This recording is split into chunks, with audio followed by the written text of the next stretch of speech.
Are you looking for a resource to discuss all topics air conditioning? Well, you're in the right space. Join the Rawson boys as they discuss the hot topics and the cold hard facts. This is the Air Conditioning Podcast. G'day guys, and welcome to another episode of the Air Conditioning Podcast, where we discuss all things air conditioning, the hot topics and the cold hard facts.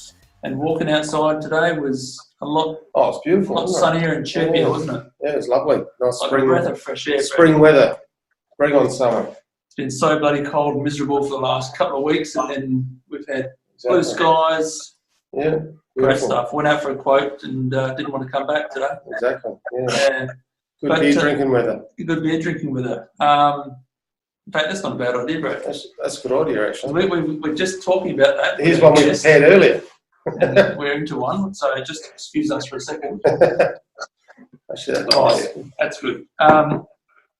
So what we will do, we've got a guest on the show today, and we'll get to him very soon. But we're going to do a bit of a COVID update, as we normally do, Brad. Standard issue? Standard issues.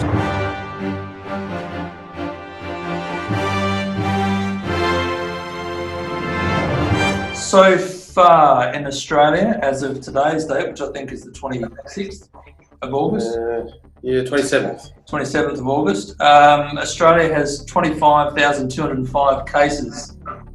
20,095 have recovered, with a total of 549 deaths.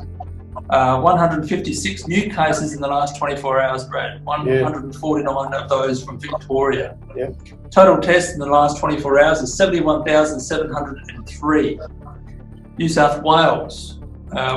Victoria is kind of seeing the decline of numbers because of the lockdown. Yeah. New South Wales is seeing clusters growing, unfortunately, but 9 new cases in the last 24 hours, 5 of them being linked to a cluster in the Sydney CBD, and then 3 of the new cases are from the Sydney CBD Tattersalls gym, bringing the total number of cluster to 8 there. Mm-hmm. Globally, 24 million cases, 15.6 million have recovered, and 821,909 deaths. So the message, Brad? Wear a mask, wash your hands, stay home, social distance, all that stuff. Yeah. And don't be an anti-lockdown protester. No, we don't like them, do we? No. The quicker we can get rid of this shit, the quicker we can move on. Right? Yeah. So, and it's proven that it is working in Victoria. Yep. Seen dramatic decreases there. So, anyway, on with the show. All right. So, guys, since the inception in 2008, Ryan Ardill Air Conditioning has grown his business based on honesty, service, and expertise, with their main focus on air conditioning repairs, maintenance, servicing, and installation. Not only has Ryan Ardill been running his own business, but is also president of the Australian Refrigeration Mechanics Association, or ARMA, as we know it well. And for anyone who's not familiar with ARMA, go and check it out and become a member, because the industry needs all the help it can get. Correct? Yep. Without further ado, guys, I would like to welcome Ryan to the show. G'day, mate. How are you, mate? Thanks for inviting me on and having me on the show, guys. No worries. Absolute pleasure. Absolute pleasure. How's your week been so far? It's been good. It's I hate to admit it, but COVID's been one of the best things happen to our business. So we've been flat out with everyone staying at home. So everyone's using their aircons more. Yeah. We've had good financial support from the government. So no complaints from me. Considered an essential service. Service. Yeah. Exactly.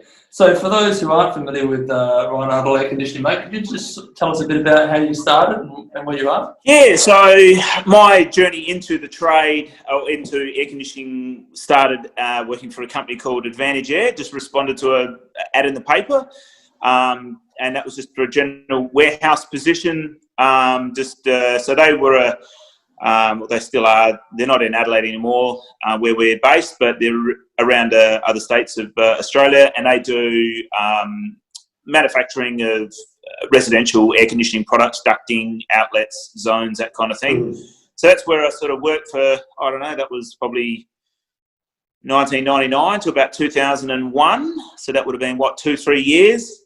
And then I sort of progressed through that, worked at another branch in Melbourne and did a bit of warranty work and then a bit of sales promotion for them. And that's what led me to move from that position to working for another company called Climate.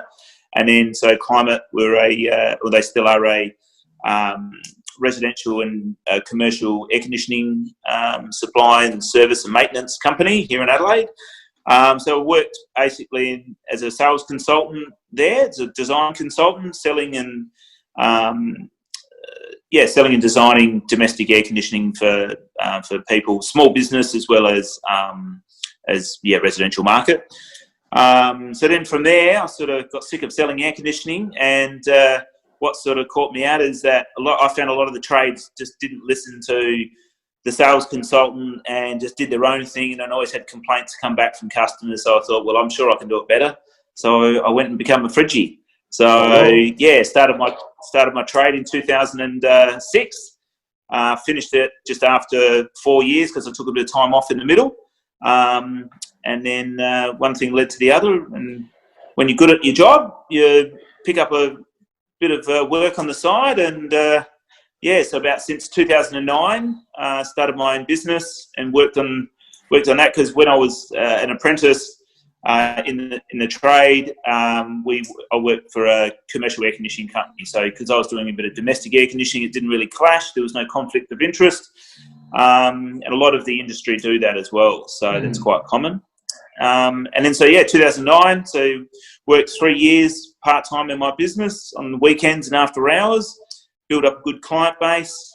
And like you said before, Shane, we sort of pride ourselves on service, personal service, honesty, and expertise. So I'm no claim to fame or, know it all, but if I don't know it, I'll try and seek out the answers. So that's our sort of, our focus. Yeah. Well done. In 2012. Yeah. Can I just interrupt you guys here for a second? Sorry, mate. Sorry, I reckon I've got a delivery, so I have to take it. So I've got a delivery right now. Right, baby. But if I'll just shoot out and do that, and I'll you guys carry on, and I'll come back in a minute. No dramas. That's all right. Sorry. All right. Keep going, Ryan. Yeah, no dramas. So in 2012, Shane, we basically went out on our own, and then so never looked back. So we were trading out of home, and then moved into a warehouse 2 years ago. We share our warehouse with another fridgie, Robbie. He does more commercial refrigeration and air conditioning. So we sort of complement each other that way, and he sort of does a bit of work for me. I do a bit of work for him. Yeah. And then so things are good at the moment. No complaints. So that's sort of me in a nutshell and how we sort of run our business. Yeah, well done. And so take us back to that time when you were selling with Climate and Advantage Air. Do you think that's been an advantage for you to see both sides of the business as such? It has. So, like, I'm a bit unique in terms of experience that I came into as a tradesperson. A lot of people just join the trade and they don't understand about the sort of that side of relationships with customers and the importance of sitting down and designing a system and listening to people's needs, and have they had any bad experiences, of air conditioning and that kind of thing before. It just gave us a really good head start in running my own business, that I could design a system and sell a system as well, so from a split system to a ducted system or whatever. So, and that transition for you, Ryan, moving away from being an employee to an employer, was that an easy decision for you, or was it one that you sort of pondered for a while?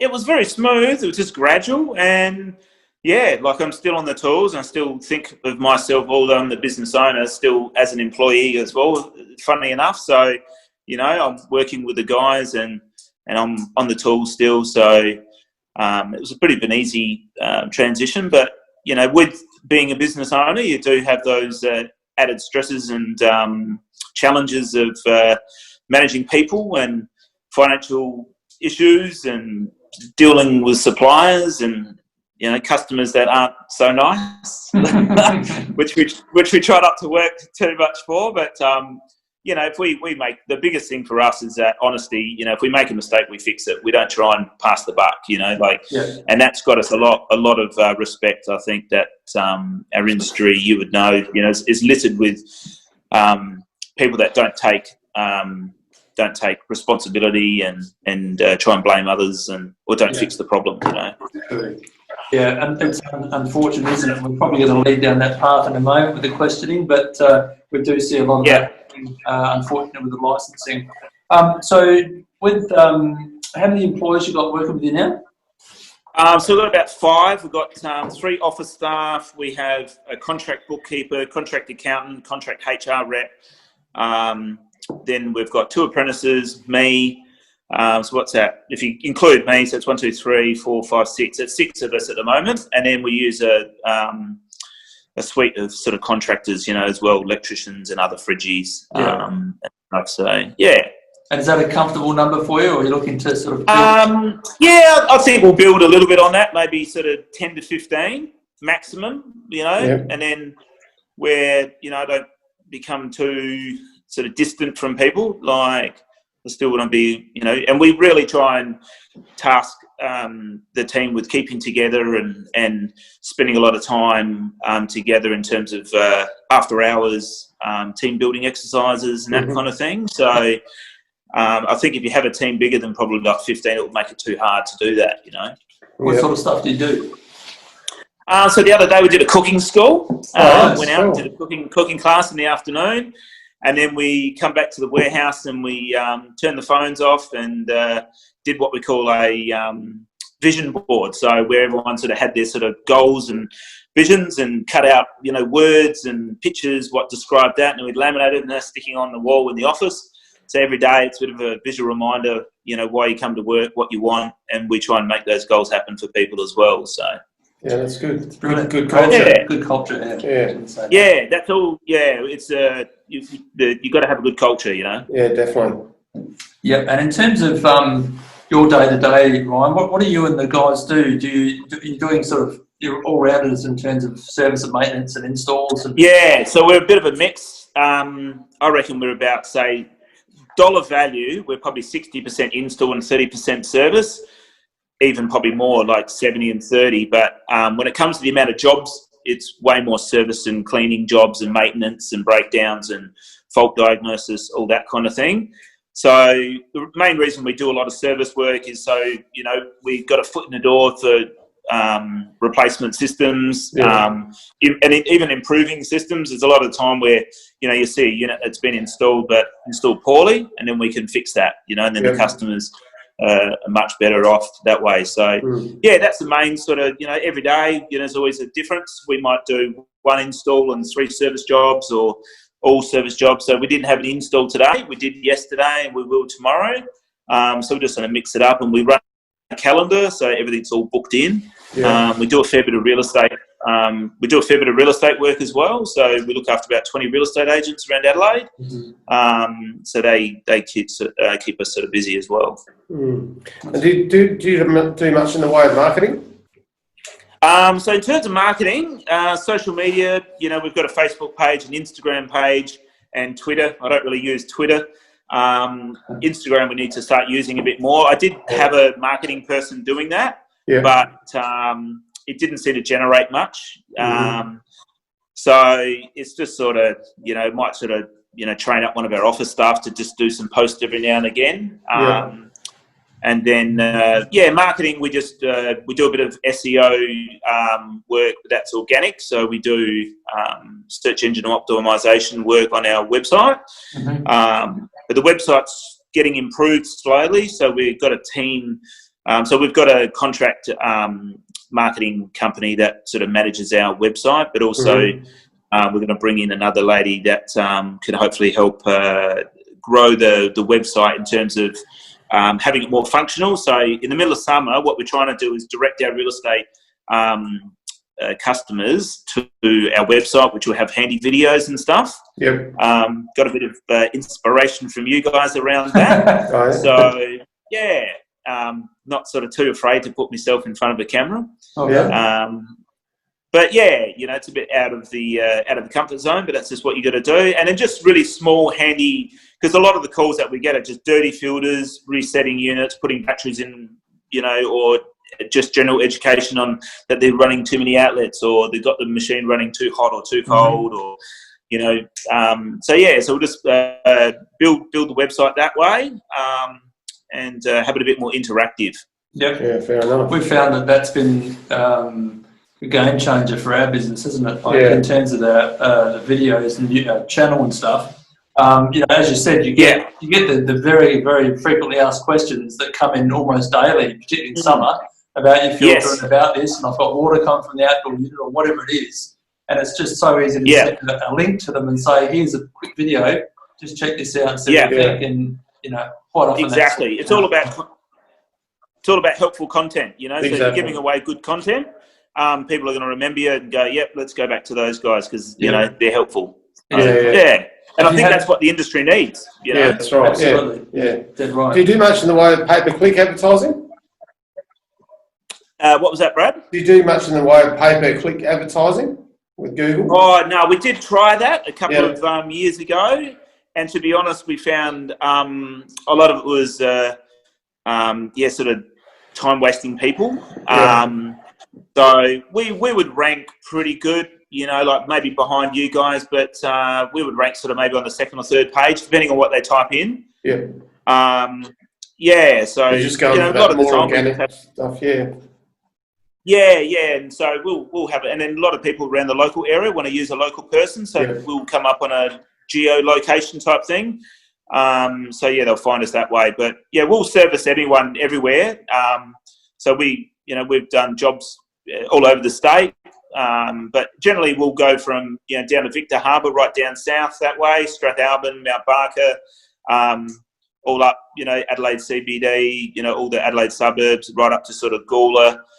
We've done a few jobs in the Barossa, and then out to sort of Gumeracha and that sort of way, in the Adelaide Hills. So you got a fair spread there. Yeah. So it's sort of, because we don't charge it, we charge what we would believe a competitive rate, but we're not real cheap. So we can spend a bit of time travelling to site. We can absorb that. And especially if we can, if we go into an install, that's great. Do you know what I mean? It's worth driving down, but just for one job, we might try and sort of cluster them together or something, to make it worth your time. Yeah. And those jobs, Ryan, when you've got to travel further, like your Gumerachas and what have you, how do you manage the warranty with those if there's any callbacks and things? Do you? Yeah. So we try and push a good, decent brand if we're selling up in those areas, because number one, it's going to be cold, and then number two, you don't want to be called back, for lack of performance or, something that's, just not reliable. We'll push sort of a quality brand to those kinds of people. But, we'll still offer a 5-year install warranty and reputable brands, with good warranties. So we've touched wood. We haven't had many callbacks. So, and I think that's part of the business model. You just got to go back, that's right. And what we'll do is we'll say, oh, look, when was the last time you had the unit serviced? And they'll go, oh, I haven't serviced it for 6 months or a year. We'll go, look, we'll come out, we'll do a service, and we'll check the fault as well. So make it worthwhile. And speaking of brands, what's your flavour? So we're not really aligned to any brand. We are a Panasonic dealer, so we do a bit of their stuff, but we've, Mitsubishi Electric, we're pushing daikin, we're pushing a lot on Toshiba at the moment because they're a 7-year warranty, which is good. So that's a good selling point for us, and they're not an overly popular brand, so you can be a little bit different with a different brand. But the ducted units are all Japanese made, which is a good selling point. Their splits are really good, easy to use, basic controllers, which is good. And then we use like a Polyair product for the controllers. So that's the AirTouch 4 with Wi-Fi integration. That seems the way to go these days. How do you find the AirTouch 4, mate? Yeah, it's pretty good. You have a few teething problems here and there, but we majority of the time they work real well. We've got one in the office here that we use, so that's always good. It's a good selling point. I just show them on my phone. of said, look, I can turn my office on and off, and they're like, oh, wow. And that's a good selling point. So we get a lot of sales across the line when you can demonstrate it just then and there. You know? For sure. Yeah, exactly. But, you know, that's not the only product out there. Like, there's other products like that on the market, you know. We just, you know, we've got the account through Polyair, and that's what we sort of, you know, so you can't sell everything. Do you use their zone touch, or do you just stick with your touch force?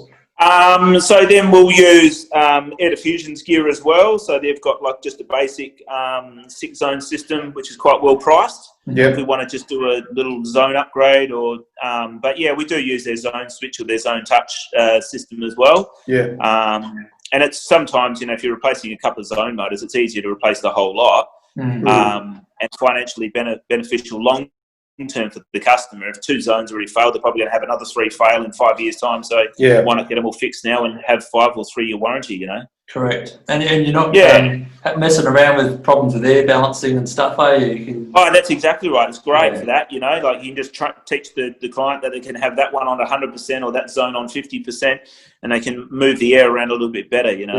How do you see you guys? How do you see yourselves with the with your pricing as far as your ducted systems and so forth go? Do you think you're sort of? So I think we're pretty competitive.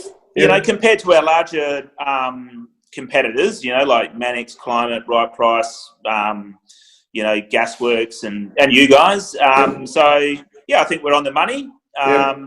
So, yeah, like we don't sort of seem to be shocked much. We don't get our customers come back and say, oh, but can you do it $500 cheaper?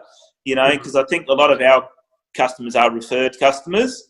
So they might have got another check price or something like that, but yeah, we'll get a few tyre kickers every now and again, but we just give them our standard price and give them good service. And you know, if they're after the cheapest price, we can, you know, manage that you know, that budget a little bit by simplifying the system, offering not so many bells and whistles, and putting in a basic unit. But we're certainly not going to be undersizing air cons and that kind of thing, you know. And I think that's it's such a poignant thing to discuss, because we're, you know, when you look at how many times you look at what someone's quoted against you and you go, how the hell do they, or why would they possibly do it for that price? And this problem this thing of just slashing bloody prices is just so annoying, because you don't want to get on this road to the bottom. We're all fighting around. You know, it's better to sell your business. Let others do that. That's what I say, because you know, there's no built-in warranty, there's no built-in after-sales service, there's no professional design done. You know, like, and it's probably the cheapest and nastiest, you know, ducting, and it's, you know, like the install will be very poor quality. After-sales service, there'll be callbacks, and you know, and then there's some bigger, you know, we're not going to be naming names here, but you know, fancy coloured vans that drive around, and they charge exorbitant fees and give the worst service, and that's what gives the industry a bad name. Like, you know, we're all there trying to do the right thing, and then you have these other bigger operators out there that are just after the massive profit, and the poor customer doesn't know any wiser. You know. There's no future in gouging. No. So hopefully, you know, people will wake up to that, you know, but, you know, we're not here to slander our opponents, but it's up to us as salespeople and that to educate the end user, isn't it? It is. So that they don't get caught out like that. And I think it is. Well, like in large, I think most people, and even as a consumer ourselves, I think most people are prepared to pay a reasonable fee for reasonable service. That's exactly no one's expected to pay the gouging. No one really expects to pay the you know, monkeys stuff down the end. Exactly. But as long as we're sort of all doing something that's fair, there shouldn't be any reason to go either ends of those spectrum. That's right. No, it shouldn't. So it's just a weird business model. I think going the cheapest way is people's way of just trying to get their foot in the door. But like I said before, just the sustainability of offering that customer after sales service is not there. I think they're just in there, in and out, try and get the quick sale and then move on, and then try and what would you say, like move any complaints or warranty issues to the manufacturer, you know. For sure.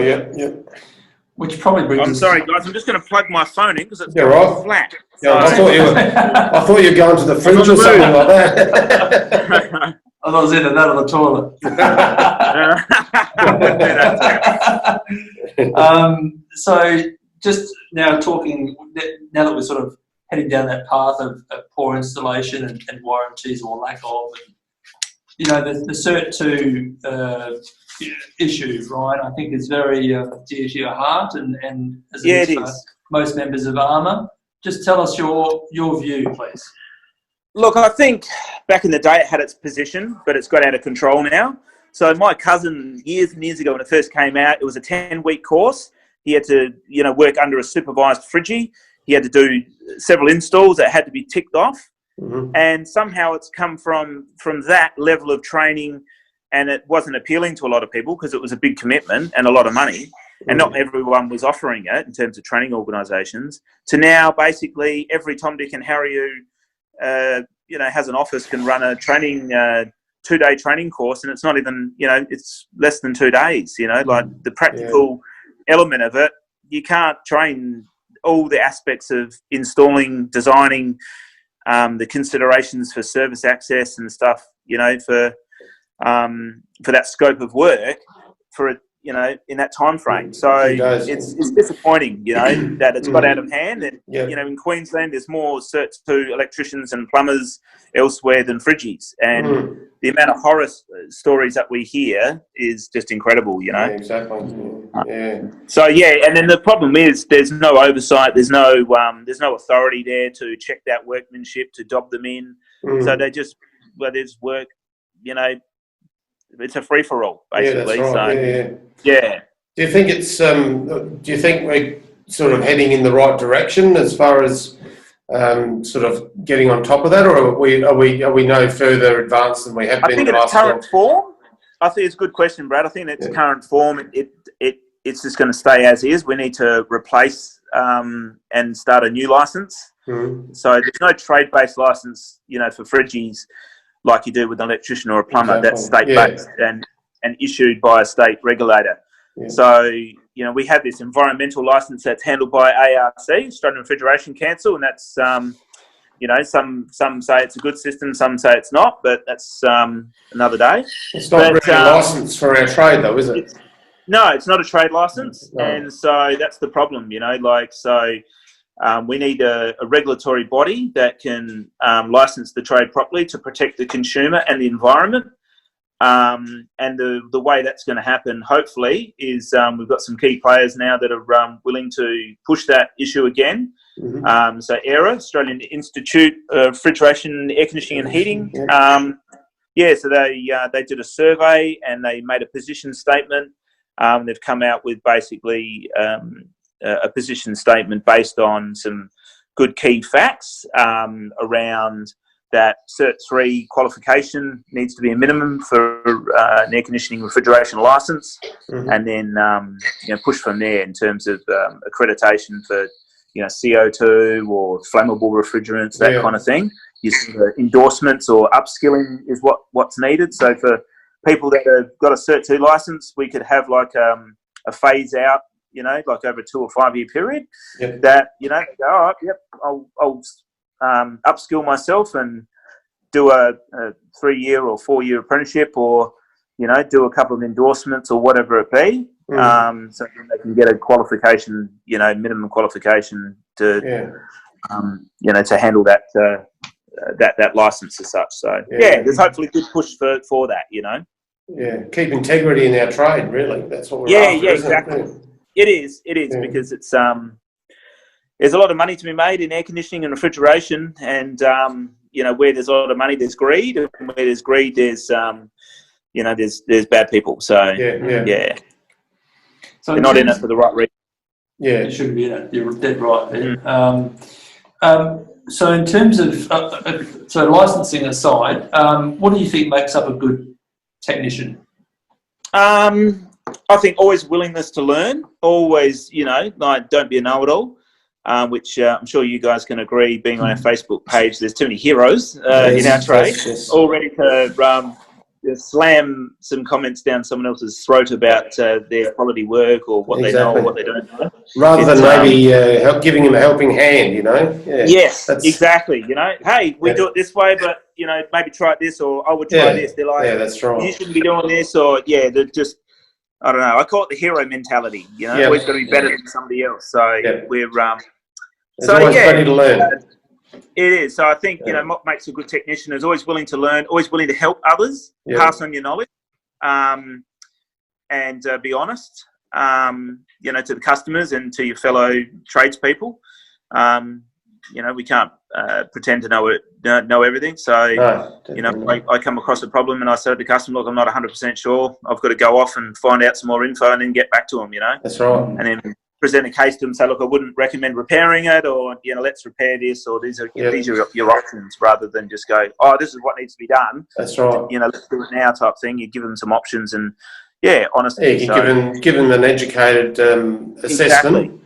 And at the same time, you're not ripping them off by standing there trying to Google, the issue or whatever. You can come back to them and go from there. Or sign them up for a new system that they don't need, or exactly right. So, that's there's a lot of that going on.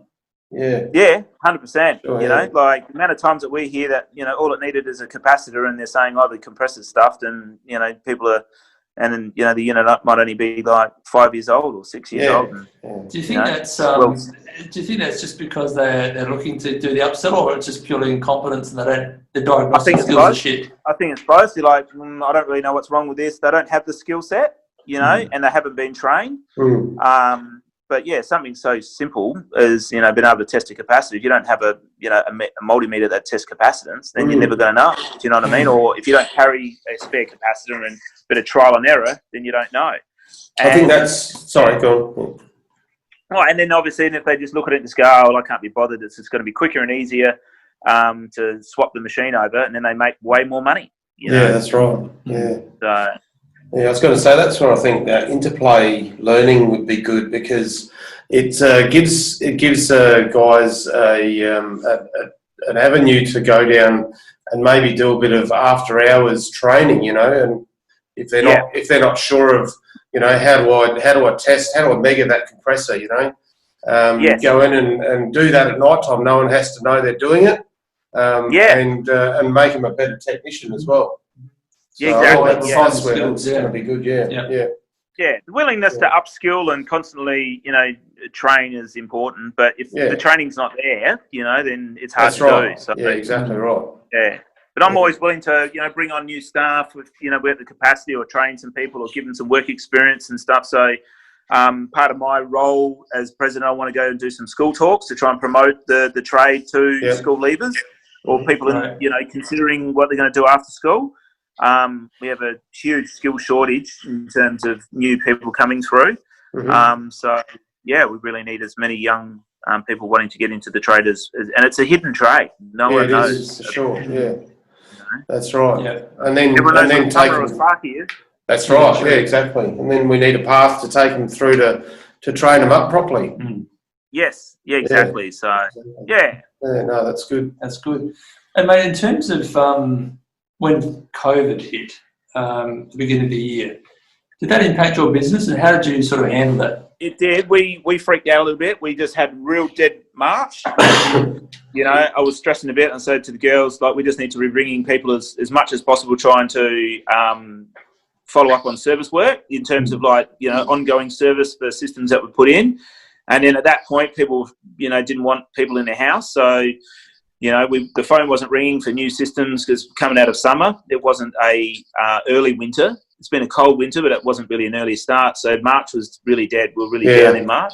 It just stopped dead within a week. It's scary. And so, and then we got onto the JobKeeper, which was good. So, hats off to the federal government for making some quick decisions around that. And, I know Locky's Victoria down pretty... Yeah. And I know, you see poor Victorians getting locked down, and, any financial support a business can get. We pay enough tax in this country. A little bit come back is good.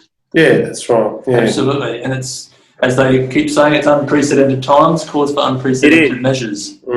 Yeah, exactly. So, and I don't care, man. Everyone says, oh, what about the debt? I'm like, man, I'll pay an extra $2,000 tax a year if it meant I kept my business. Yeah, that's right. Don't selfish, exactly. Just put your hand in your pocket. Do you know what I mean? And we need businesses to survive, to come out of this, don't we? Yeah, to employ people. Yeah, exactly. Backbone, aren't they? Yeah. And so tell us, how did you initially become involved with ARMA? It's quite interesting. So I just stumbled across the Facebook page, I think.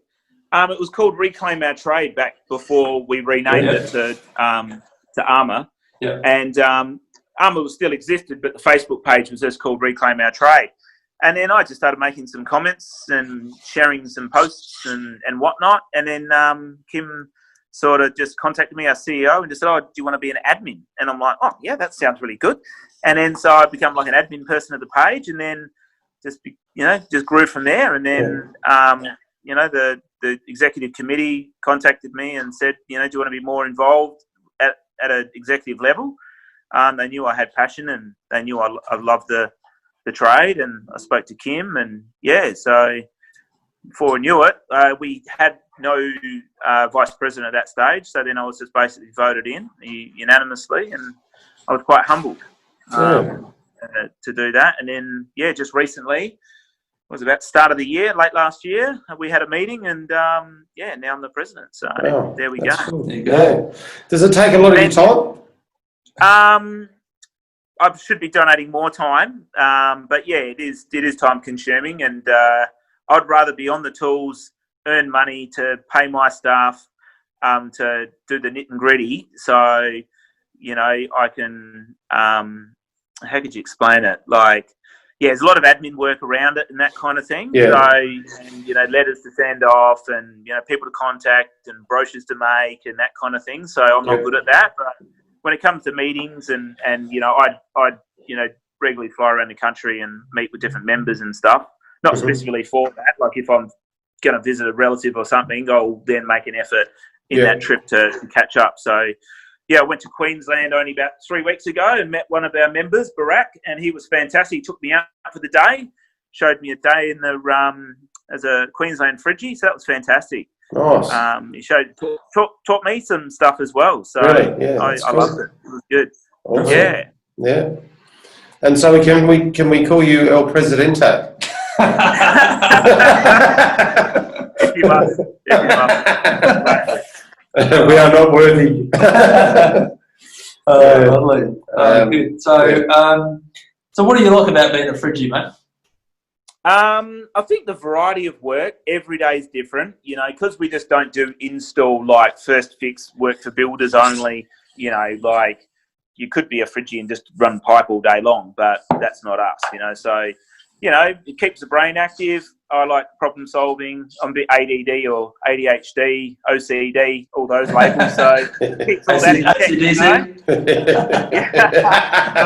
the band's nice and tidy all the time. The tools are all racked up and all labelled, and I'm always tidying up the warehouse and stuff, so that keeps the OCD cranking work quite well. But I just love it in terms of, it's a testing, in terms of weather. It's very testing that way. And, I just like to put back and train staff. That's what I like. And, like I said, I don't pretend to be some kind of expert, but, what I know I'd like to hand on. I think I've been pretty lucky. It's the first, job that I've sort of stumbled across, really getting into the trade, that I love. And I was at uni 10 years ago wanting to be a school teacher, or longer than 10 years. That was 1998, so whenever that was, 20 years ago.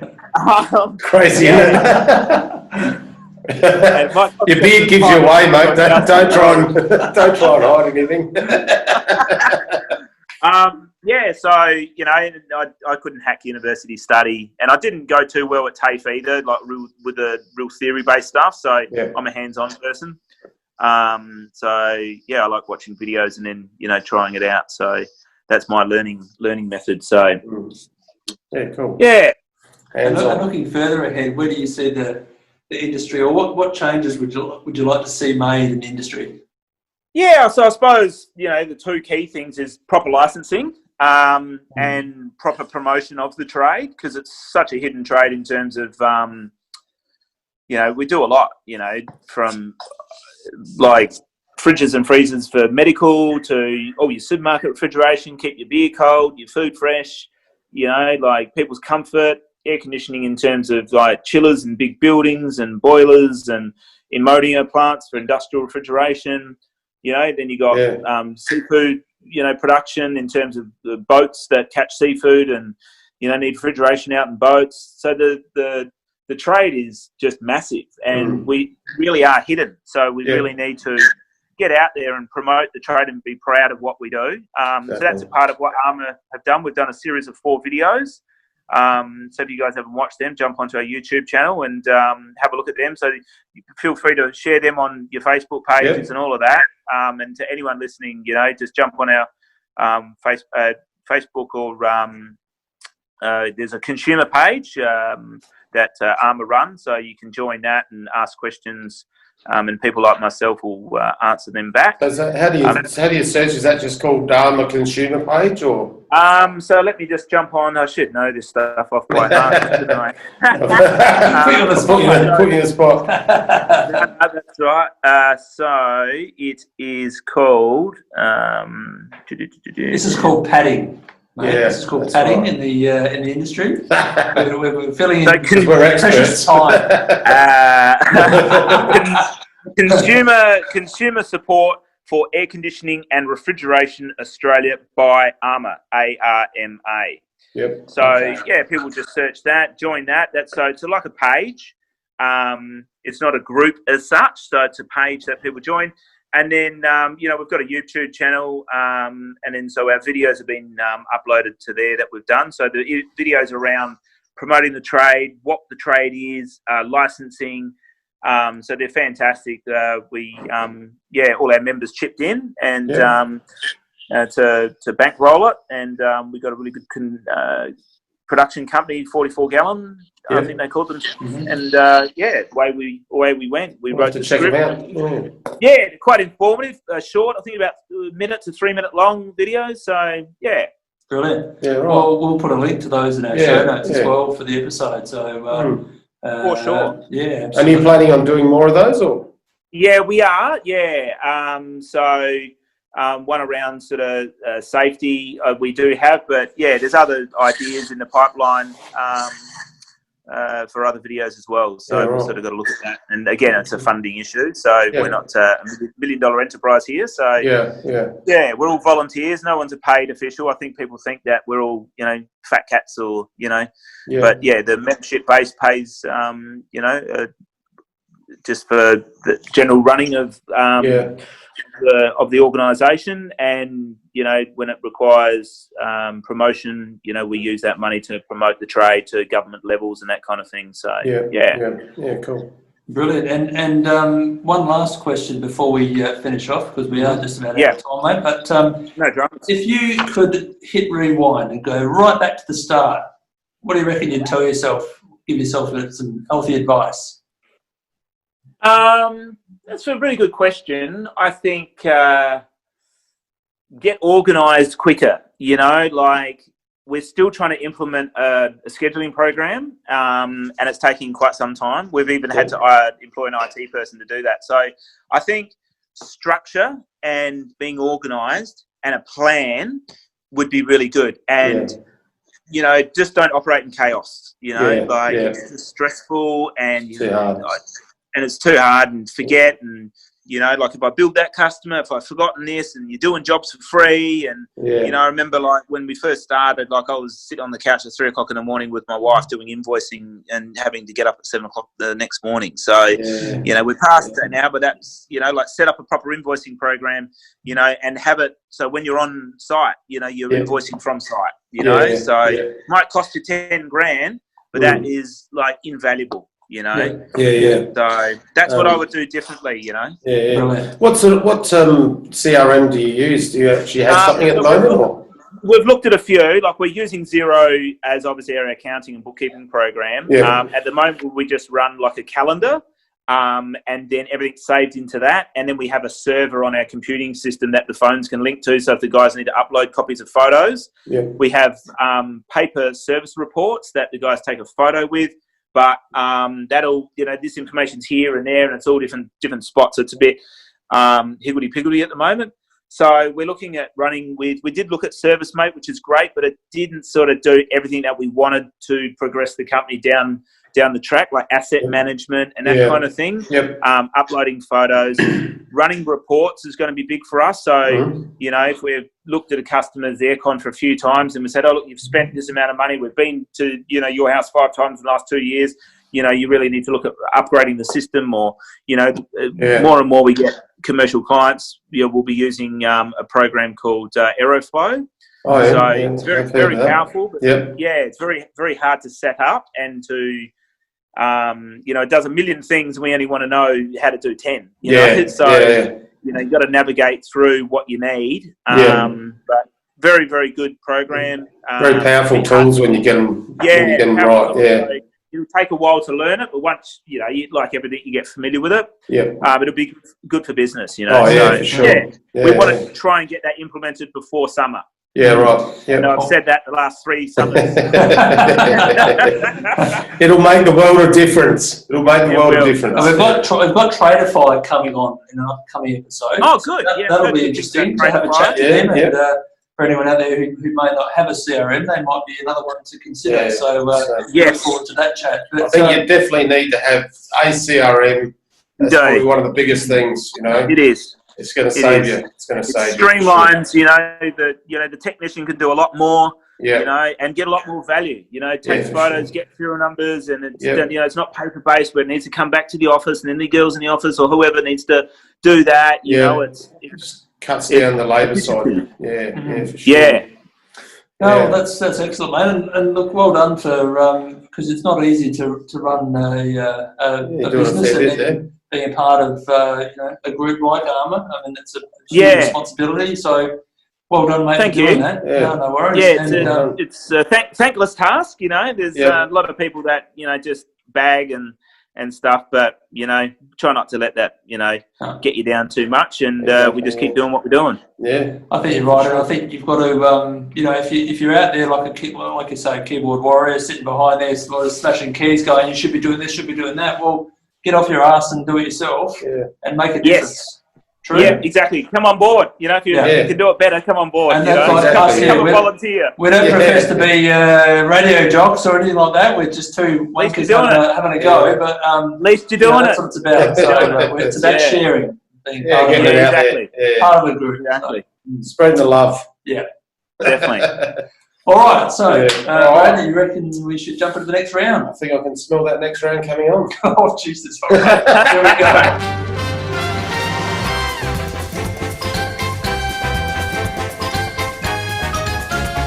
All right, so here we are. Keeping it cool, hot seat, Brad. Here we are. Our favourite time of the round. And can I just ask, is this episode 20? No. No? No, this is 20-something. 20? Oh, right. Jeez. There you go. I couldn't tell you what it is, but it's early 20s. I'm off the ball. Okay, rightio. Yeah. There you go. But, I was going to blow my own trumpet then for a minute. All right, so let's get this show on the road. Yep. You can start the clock, Brett. I will start the clock right now. Good-o, here we go. Ryan, if you were to write an autobiography, what would the title be? Life. Nice. If you could be a superhero, who would you be? Superman, so I can fly. Nice. If a song described your work ethic, what song would that be? Pass. I'm not good on music. Oh, I heard that one. If you were a brand, what would your motto be? Keeping it real. Nice. I like that. I'll wear that on a t-shirt. Yeah. If you could sit with one celebrity or famous person for a chat, who would that person be? Elon Musk. Nice. Yeah, that'd be good, wouldn't it? So not for his looks though. Nah. When you go on a holiday, what's the first thing that you would pack? A brush so I can clean filters in the hotel room. Doesn't everyone do that? It's the first thing you do. Now it's sanitisation spray. Yeah. If we ever go on a holiday. Yeah, that's right. Yeah, that's it. If Hollywood were to make a movie about your life, Ryan, who would play the lead role? I reckon Nicolas Cage. I can see that. Yeah, sure. Yeah, there's a resemblance there. Very much so. Or Chuck Norris. There you go. All right. If you had to choose one meal for the rest of your life, what would that be? Oysters. Oysters. Patrick or natural? No, natural. Natural. Using a scale of 1 to 10, rate yourself on your weirdness. 10. If you were the Prime Minister, what's the first thing you would change? I would ban Cert 2. Yeah, I was waiting for that one. Describe yourself in 3 words. Hardworking. Oh, that's 2 words. And energetic. Good. Okay. If you had a time machine, where's the first place you would go? Oh man, what a question. Dinosaurs. I'd go back and want to see dinosaurs. So like 300 million years. Nice. Yeah. Name one thing that everyone looks weird doing.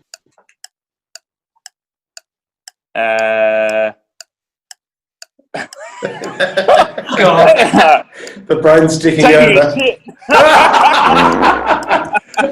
Yeah, that's probably pretty weird. Which probably prompts the next one. What's your favourite swear word? Oh, yeah, the S word. Okay. Have you ever had a sick day when you weren't really sick? Working for myself and working for others, yeah. Okay. Mental health day. Yeah, that's right. Nice one. And the final question, Ryan, your porn star name? Yomara Shadow.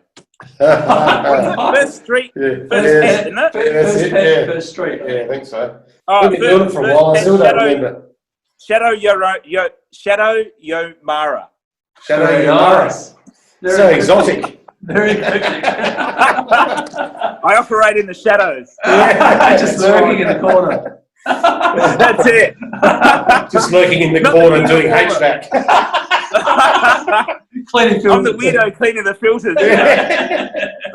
Oh, very nice. Thanks, mate. heaps, guys. Well, thank you for joining us on the show today, mate. We appreciate you giving up your time, and it's knock-off time, so you can go and have a beer yourself now. Yep. Sounds good. I've got to stock the fridge. Yeah, beautiful. And we'll what's your website address? Yes, please. raac.com.au. Yep, and if they want to get in touch with this via ARMA, how do they do that? arma.org.au. Let me just double check that. I'm sure it's not just .org, it's .au. I am very, very bad at promoting my own organisation, aren't I? And you're on all the socials? Yeah, we've got the Facebook page there. I think we've got it, arma.org.au. We've got a YouTube channel, Instagram we hardly sort of use, Facebook page. Yeah. Perfect. We'll link to those in the show notes as well. But yeah, for any fridgies listening, if you care about the trade, jump on board, support the only grassroots organisation that's looking out for the trade. Good stuff. Well said. Thanks, guys. All right, mate. Awesome. Thanks again for coming on. And to our loyal listeners, Brad, we appreciate their being a part of our audience, I guess. And keep the reviews coming, guys, because that does help our findability on the charts. And that's about it for today. Find us on the social pages, you know what they are, airconditioningpodcast.com and all that. LinkedIn, Facebook, etc. All right, so until next week. See you later. Catch you. See you guys. That's all for this episode of the Air Conditioning Podcast. Be sure to stop by at airconditioningpodcast.com to connect with us, as well as on Facebook and Twitter, and join in the conversation. Until next time, stay tuned, stay positive, and stay cool.